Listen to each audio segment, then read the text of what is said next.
کل شاید میں پڑھ رہا تھا کہ ٹیپو سلطان ان کی شہادت کا دن تھا.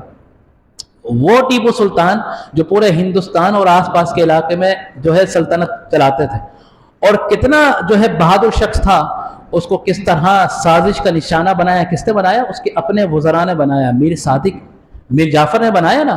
وہ قلعہ جو اس کے پاس موجود تھا وہ ناقابل تسخیر تھا, لیکن کس طرح اپنے ہی لوگوں نے اس قلعے کے اندر دراڑ ڈالی, اور وہ انگریز, وہ یہود, وہ نصارہ جو اس وقت جو ہے وہ اتنی طاقت میں نہیں تھے, لیکن جب اندر سے سازشیں ہوئیں اور جب مسلمانوں نے یہود و نصارہ پر انحصار کرنا شروع کیا, ان سے مرغوب ہونے شروع ہوئے, تو مسلمانوں کی مسلمان پستی کا شکار ہونے شروع ہوئے. وہ قلعہ جو ناقابل تسخیر تھا, کبھی جو ہے انگریز اس کو تسخیر نہیں کر سکتے تھے, لیکن اپنے لوگوں کی غداریوں کی وجہ سے اس قلعے میں ڈرار ڈالی گئی, اور وہ 100 سال تک انگریز پھر ہندوستان پر قابض ہوئے. آج دیکھ لیجئے کہ کس طرح 1900 کے اوائل میں سلطنت عثمانیہ 600 سال تک مسلمانوں کی سلطنت قائم تھی, اور جب سلطنت عثمانیہ قائم تھی تو اسلام کی تبلیغ کا کام چل رہا تھا.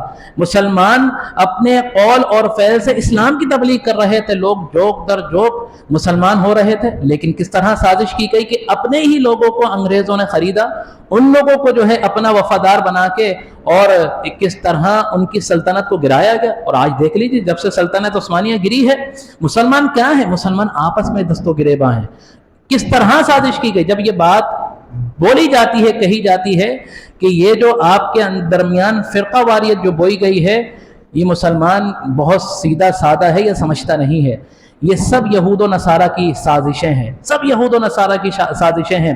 ایک طرف کشمیر کا مسئلہ مسلمان اور انڈیا کے درمیان لگا دیا کہ یہاں پر امن رہے گا, جب تک امن نہیں رہے گا پاک مسلمان کبھی ترقی نہیں کرے گا. اور اسی طرح فلسطین کا مسئلہ, وہاں پر انہوں نے جو ہے وہ فتنہ بویا, اور یہودی جو بہت تھوڑے تھے ان کو لا کر بٹھایا اور اپنی سرپرستی میں لا کر بٹھایا. آپ آج اگر ابھی بھی تھوڑے سے ہیں, اگر مسلمان چاہیں تو اگر متحد ہو جائیں تو یہودیوں کی ہمت نہیں ہے کہ فلسطین کی 1 انچ سرزمین پر بھی قبضہ کر لیں. لیکن کیا کہ جب تک مسلمان آپس میں دست و گریباں ہیں, آپس میں لڑ رہے ہیں, آپس میں منتشر ہیں, یہودی عیسائی مل کر مسلمانوں کو جو ہے وہ سازش کا نشانہ بناتے رہیں گے اور ان کے خلاف جو ہے سازشیں کرتے رہیں گے. تو جب یہودیوں اور نصارہ کی, غیر مسلموں کی, ان کفار کی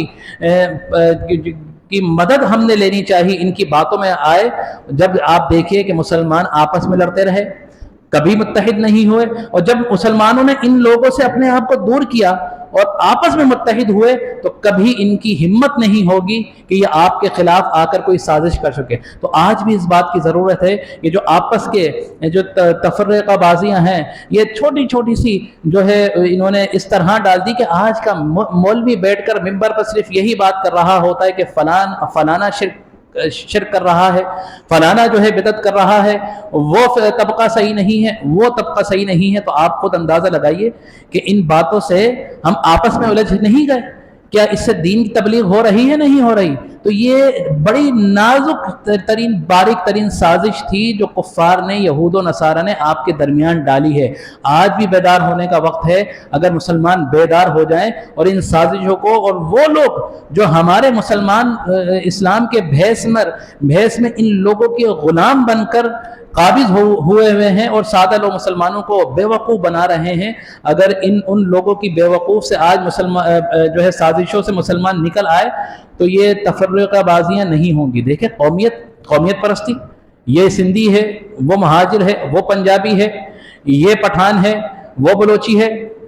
ارے ہم مسلمان ہیں, اگر ہم صرف اسلام کا لبادہ اوڑھ لیں تو یہ قومیت نہیں ہے. یہ قومیت اور قبائل میں تو اللہ تبارک و تعالیٰ نے ایک دوسرے کی جو ہے شناخت کے لیے ہم لوگوں کو بنایا تھا, لیکن ہم لوگوں نے ان چیزوں کو اپنے جو ہے انا کا مسئلہ بنا لیا ہے.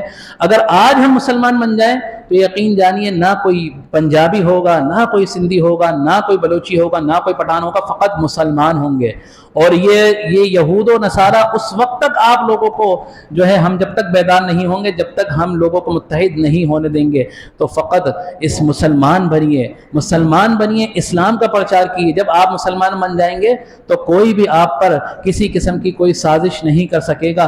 تو یہ آج کا درس تھا. اللہ تبارک و تعالیٰ سے دعا ہے کہ اللہ تبارک و تعالیٰ ہمیں صحیح صحیح معنوں میں حق کی جو ہے حق پر قائم اور دائم رہنے کی توفیق عطا فرمائے، اور اللہ تبارک و تعالی ہمارے آنکھوں پر جو اندھیرے پڑے ہوئے ہیں ان اندھیروں کو، ان پردوں کو ہٹائے، اور ہمیں حق کی صحیح طور پر جو ہے سمجھ عطا فرمائے۔ آمین۔ وآخر دعوانا الحمدللہ رب العالمین۔